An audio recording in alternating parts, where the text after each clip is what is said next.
Shalom, amados. Estamos aqui então para a primeira aula, do estudo a respeito do povo judeu, para a gente entender, a relação desse conflito que existe no Oriente Médio, para a gente entender quem são os judeus, quem são os árabes e esses intitulados palestinos, quem são, Existe um estado chamado Palestina no Oriente Médio.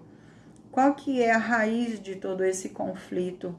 Então eu convido você para que assista essas aulas para que a gente entenda um pouquinho mais a respeito, Eu, por anos a fios, eu estudei a respeito da nação de Israel e de todo o conflito no Oriente Médio e fui acumulando informação com relação a tudo isso ao longo de muitos anos. E no ano de 2003, quando eu fazia teologia aqui em Bauru, na sede do Belém, conheci uma pessoa muito especial, a irmã Eliane, que hoje ela se encontra com a residência em Londres, na Inglaterra, e eu me lembro que durante os nossos intervalos ali a gente conversava muito, a gente ficou muito amigas, e ali eu tinha um livro com mais de 270 fotos, de Israel, da cidade de Jerusalém, e num dos intervalos das nossas aulas eu comecei a explicar para ela os pontos e o que tinha acontecido em cada ponto ali dentro do território de Israel, na cidade de Jerusalém, e ela ficou assim admirada com tudo, E ela falou assim: irmã, você tem que ir dar uma aula sobre o povo judeu lá na minha igreja. Você vai? E ela me fez o convite. Quando eu cheguei no meu pastor, eu falei, eu fui convidada, para ministrar um seminário sobre a história do povo hebreu, o pastor Rogério Vicente, e ele se virou para mim e falou assim: você não pode ir dar esse estudo lá nessa igreja sem antes passar esse estudo para nós. E esse estudo ele foi realizado, em 2003, no final de 2003.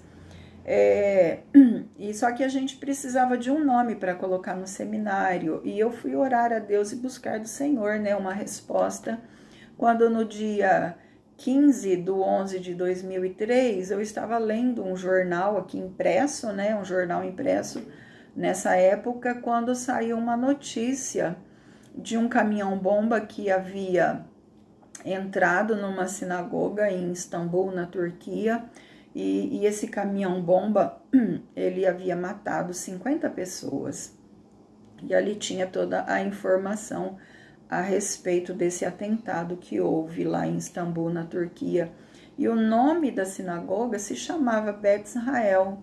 E eu tive, de Deus a confirmação para esse ministério. E esse ministério foi para alguns lugares, inclusive quando a irmã Eliane ela foi para São Paulo. Até em São Paulo eu fui ministrar toda essa história na igreja do pastor Jabes Alencar, numa das congregações dos bairros lá, não foi na central.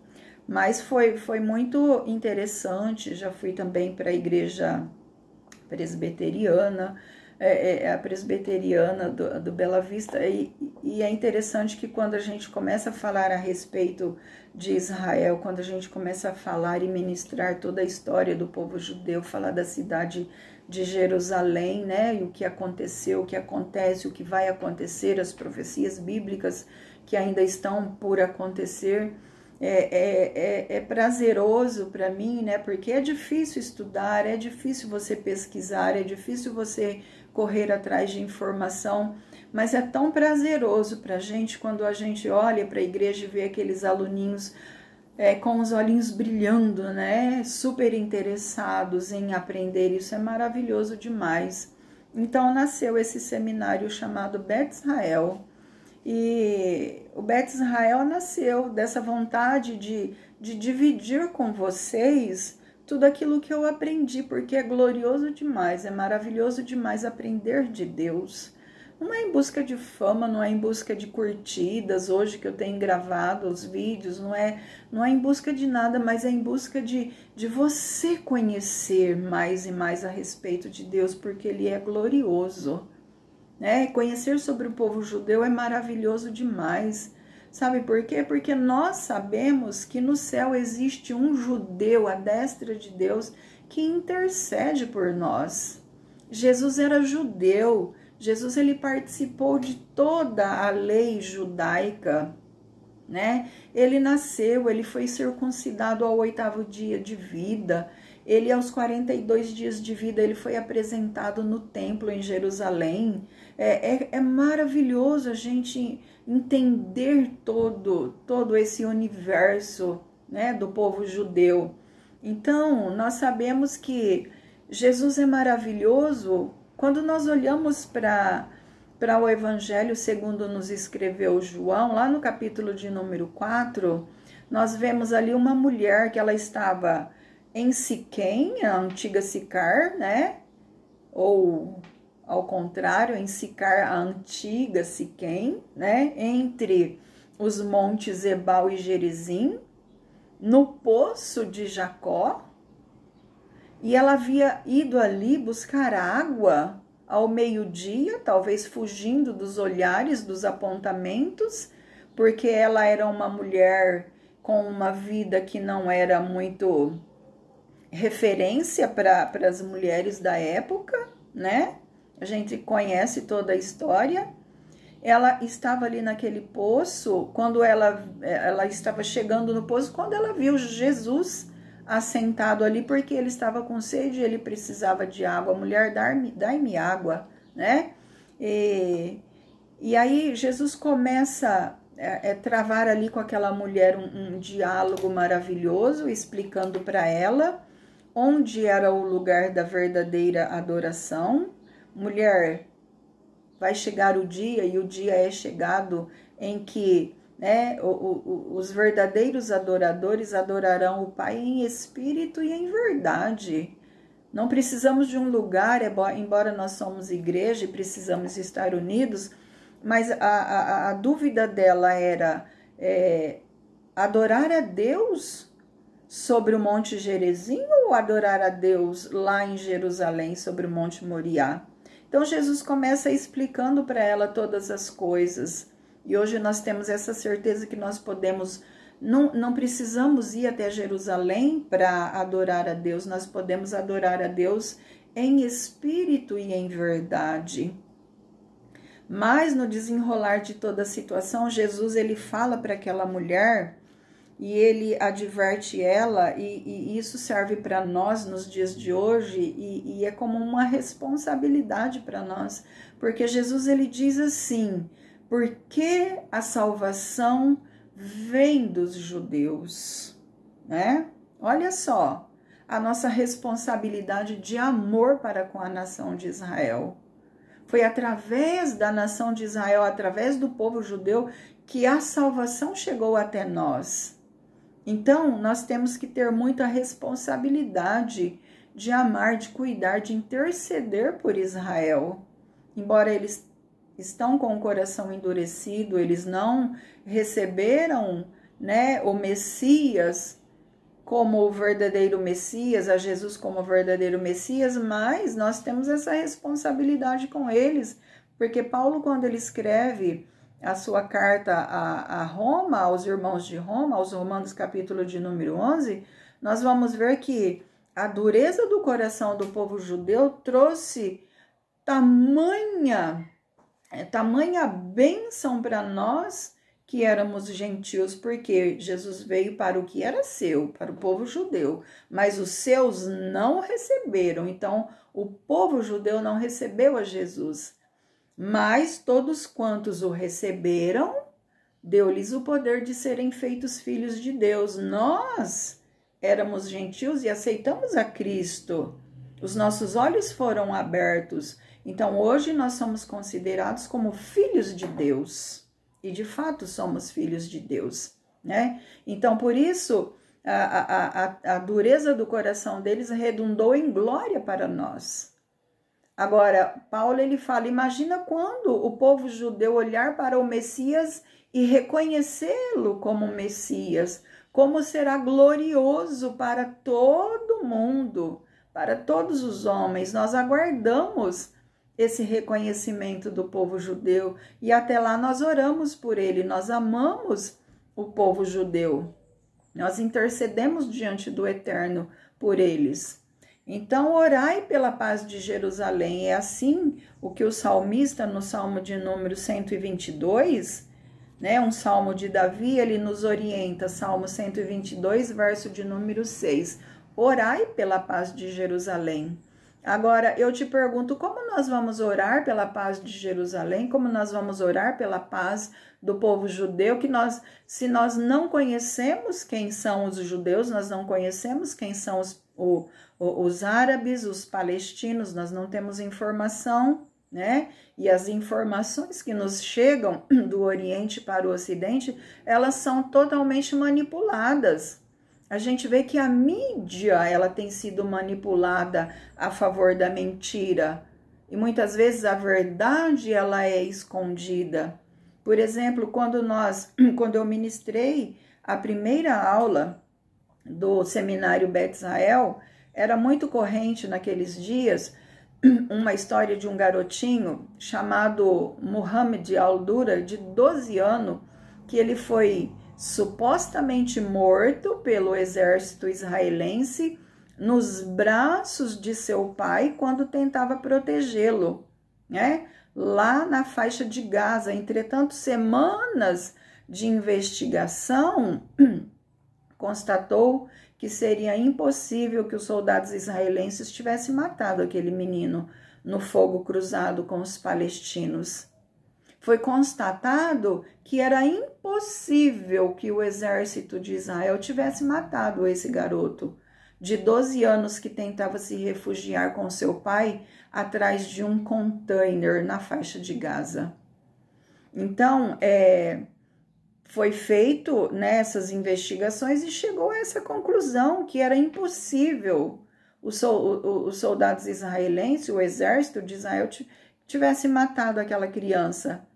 Aí um dos soldados falou, mas agora de que nos adianta todas estas investigações, né? De qualquer modo, dificilmente alguém vai acreditar nela, disseram então os oficiais israelenses. Para a opinião pública mundial, Israel foi e sempre será responsável pela morte de Muhammad, né? Então, essas manipulações que elas são trazidas para o Ocidente, né?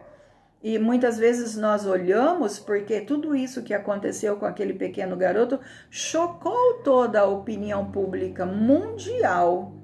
E as pessoas ficaram iradas com Israel, as pessoas odiaram Israel por isso.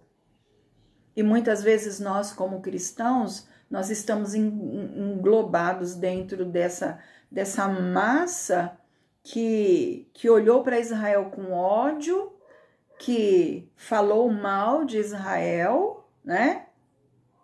Porque a gente não tem conhecimento. Então, nós precisamos ter conhecimento, por quê?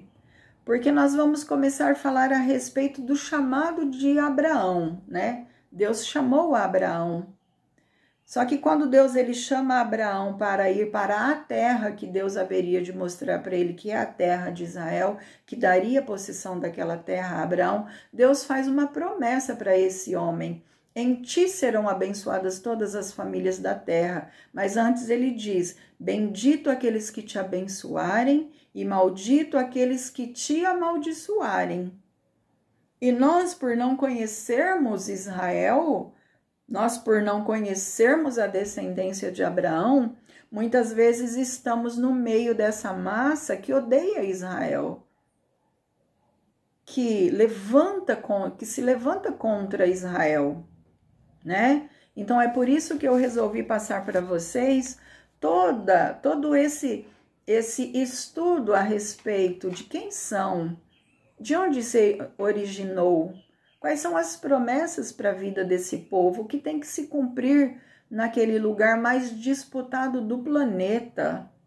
O lugar é o mais disputado do planeta porque foi ali que Deus reconciliou o mundo consigo mesmo através de Cristo Jesus.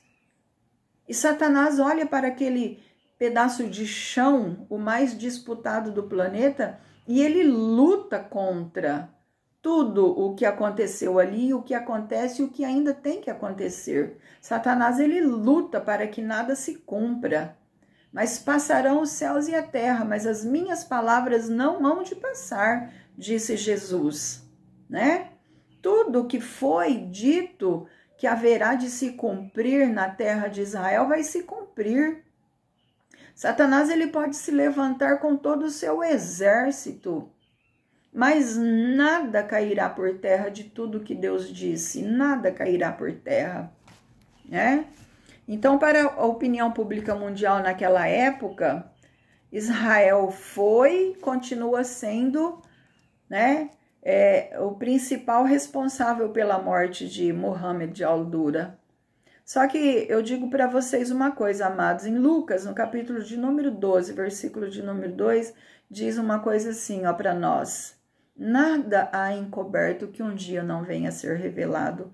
Por mais que Satanás ele manipule todas as informações, ele manipule toda a situação e ele tenta acusar a Israel de todo mal, Deus é aquele que sempre peleja por Israel, ele sempre batalha por Israel. Sabe por quê? Porque Israel é sem sombra de dúvida a resposta de Deus a todo cético. Israel é a resposta. A nação de Israel e o povo judeu são um enigma para este mundo. Sua existência desafia a lógica humana, a sua preservação contradiz todas as tendências históricas. Quem disse isso foi Mark Robinson, no Notícias de Israel, em junho de 2003. O povo de Israel é, sem sombra de dúvida, a resposta de Deus para os céticos. A nação de Israel e o povo judeu são um enigma para este mundo. A sua existência desafia a lógica humana. A sua preservação contradiz todas as tendências históricas. E ele continua, os egípcios e os babilônios e os persas encheram o planeta de barulho e de esplendor, e então murcharam e desapareceram. Os gregos e os romanos vieram logo após, provocaram um alarido imenso e se foram. Os judeus presenciaram a passagem de cada um deles e sobreviveu a todos eles, e hoje são o que sempre foram. Todas as coisas passam, menos os judeus. Todas as coisas passam, os judeus permanecem.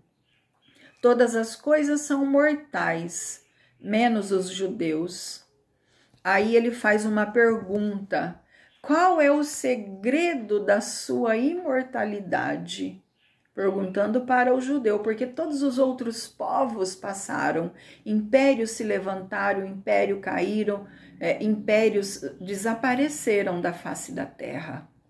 Se nós olharmos para a história, nós podemos ver isso tudo. Mas os judeus foram e ainda são e continuam sendo o que sempre foram, né? Então, qual é o segredo da sua imortalidade? Perguntou o escritor Mark Twain a uma revista americana em 1897.